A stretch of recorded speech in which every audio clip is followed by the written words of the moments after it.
What up, people? I want to say a big thank you for joining me today. So, today's going to be a bit different. We are talking about smartphones, not about making money today. Smartphones, not just smartphones as we know them now, like the iPhones and Samsungs and all that, but smartphones that were at one point the thing, So, we're going to just talk about how much they used to cost and how much you can actually get one for right now. That's if you're interested. Some people are collectors, right? Or some people are actually interested in pieces of technology that they did not really have access to at some point, but now would like to try that out.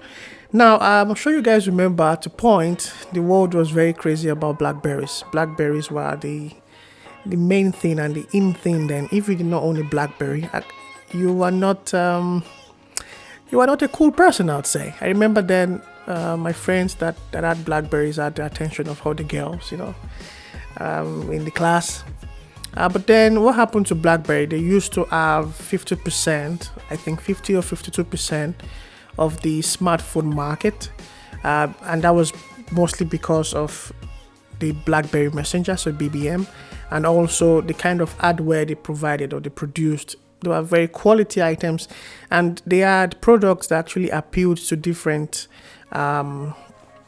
groups. So students could afford, for example, the Curve or the Storm, and then there were the expensive ones like the Bold series and the Porsche as well.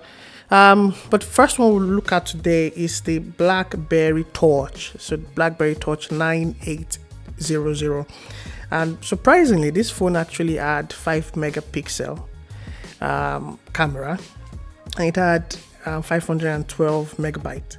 The battery was 1,300 milliampere. So now I understand why BlackBerry users had to charge a lot then, because then they were always with their chargers looking for places to charge. Anyway, so now this phone came out in 2010. It was released in August, but now it's discontinued. Even the old company, not the old company, but BlackBerry, as part of Research in Motion, the company, no longer exists. Let's say they don't make phones anymore. They're into other things right now. Now, this phone was sold, or it was released then in 2010 for 110 euros. Now, it did not seem like a lot of money, at least compared to these days where we have flagships that cost $1,000, $1,500, $1,200 dollars. But if you would like to get a Blackberry Torch 9800 now, it's between 14 and 50 euros. So you could get one for 14 euros, you could get one for 30 euros, depending on how, nice the condition is. So if you would like something that is pre-owned or something that is refurbished, this would actually affect the price you would pay. I used to like the Torch a lot because at least for the Torch 1 and 2, they had the keypad and also the touchscreen feature. Then it was an added feature. It's not like now that is the normal, right? It was really cool back then. Okay, so the next one we'll talk about is the Blackberry Porsche designs, let's say series, right? Now, I really do not understand why this series actually existed. But they still exist. I never really got the the economics behind it because it was really expensive. The design was not the best, at least. It looked expensive. So those people that were interested in speaking with the kind of mobile device they actually owned bought them, right? There were 3 versions. There was the 9981, 9982, and 9983. For the purpose of this video, we'll just call them versions 1, 2, and 3. Now, the version 3 had 8 megapixels camera, and then it had 2,100 milliamperes. That's the battery capacity. It was released in September 2014. So October 2014. There was not a lot. There was not a lot special about the phone, right? It was the same ecosystem, right? The only thing is it had this box shape to it, and it felt really, really handy. And again, as I mentioned, it was expensive. So as expensive as it was as of that time, at least, compared to the average. A lot of people were interested in it. I remember then there was this buzz about it. If you had it, you were the king, Looking at it now, I don't think it was that expensive. Of course, we can't compare then to now, because inflation and every other thing has happened. But it dropped at a price of 430 euros, and today it is still not that cheap. That's if you can find it. It still sells for 300 to 350 euros at the moment. So on eBay, you can find some people that used to either sell it, they had stock left and now they're just trying to get rid of it, or people that owned it and now they're trying to sell it. You can buy one for 3 to 350 euros, and I'm sure you know that most of these phones actually, most of them, at least the series, never had Android. They used the Blackberry OS. Those are the two Blackberry phones we have. But what really happened to Blackberry? As I mentioned earlier, they had the majority of the share, at least for smartphones, and all of a sudden now they have probably less than 1% of the entire smartphone industry.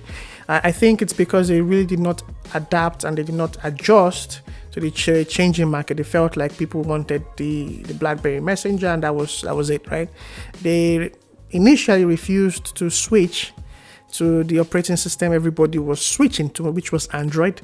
They decided to keep their operating system, and then they said, okay, we're not going to switch yet. We'll just give you guys the possibility to have our BlackBerry Messenger on your Android phones, which in my opinion wasn't a smart move. It seemed cool to them then, but it turned out to be their greatest undoing. But anyway, let's move on to the other phones we have for today. The next is the iPhone 4. Now the iPhone 4 was a phone that actually redefined smartphones. Now, because that was the first smartphone released that had a front-facing camera. It was released in 2010. The design was different. So the iPhone 1, 2, 3 had very similar designs. You, in most cases, cannot differentiate them much, let's say. But then the iPhone 4 came out with this box feel. It felt different. Everybody was excited. I remember in 2010 when the iPhone just dropped, it was like the revelation of the century, Anyway, so it had the front-facing camera. It was the first one actually, and it had the camera. So the back camera was about 5 megapixels. It had 1,420 milliamperes battery, 512 megabytes of RAM, of Apple's A4 RAM. Now it's A13. Imagine how far we have come. And this phone was actually released in June 2010, and it was sold for 200 euros. Now, if you would like to buy one iPhone 4 today, at least, and bear in mind there's pretty nothing you can do with it, probably a few apps would work, I'm not sure, but you can buy one today for about 15 to 30 US dollars. Let me know in the comment section below if you ever used the iPhone 4. I'm really interested in knowing the experiences you had, or the experiences you were able to create with that phone. Where were you? What were you doing? Were you in school? Were you at work? What were you doing with your life at that point in time? Anyway, so the next phone is the OnePlus One. Okay, it was not really called the OnePlus One because it was just the OnePlus. They never really knew they were going to stay that long on the market, right? So the OnePlus One was released in 2014, and OnePlus actually came into the market with a bold claim. They said they could make a flagship killer. In 2014, remember, then we had the Samsungs and the iPhones that were charging very, very high prices for their products. They came in with a very good phone for just $300, and the phone had most of the features these flagships had, and a lot of people were interested in such company. A lot of people patronized them. The phone actually dropped in 2014 for 250 euros, and if you would like to buy one today, it had 13 megapixels camera, it had 3 gigs of Snapdragon 801 and 3,100 milliamperes battery. If you would like to get one now, you'll be paying about 95 to 110 US dollars. I think for some people, recently I saw a few people that were interested in buying that OnePlus because it's still a great phone even in 2020, and I think in the next few years it will still be a nice phone to use. Last but not least is the Google Pixel. So the Google Pixel, let's call it 1. It wasn't called 1 because Google did not even realize they were going to stay that long. So let's just call it Google Pixel 1. It was the Google Pixel 2016. It dropped in 2016, October 2016. 12 megapixels camera, 4 gigs of RAM, Snapdragon 821, and 2770 milliamperes of battery. Now, what made the Google Pixel stand out? It was basically the camera, and not the camera hardware itself. It was the software that actually powered the hardware. So computational photography became a lot better. So they introduced this HDR plus, which actually increased dynamic range, it reduced the noise, and improved white balance, which as a result ensured that most of the pictures you took with them had better colors, right?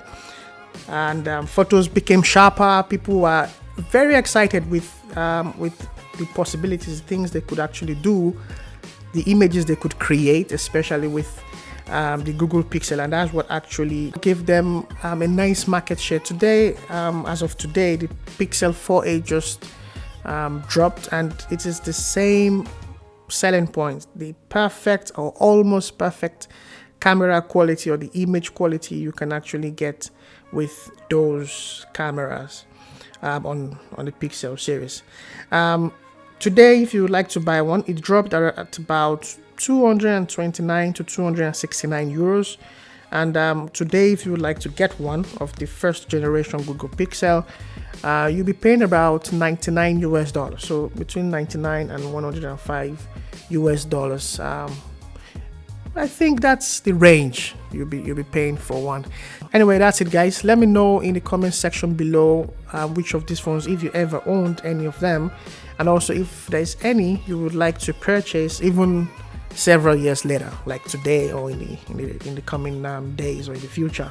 Let me know in the comment section below. And also if there is a phone that actually changed your life. You know, some phones, for example, for me, the Sony Ericsson Z200 did change my life, or it exposed me to say a different world of phones. It was not a smartphone, it was a phone, but it was not just a phone. It was just one level, one step higher, you know. So let me know in the comment section if you have such, say, attachment or such experience with a particular mobile device. Okay, guys, I want to say a big thank you for joining me, and I'll catch you guys next time. Bye.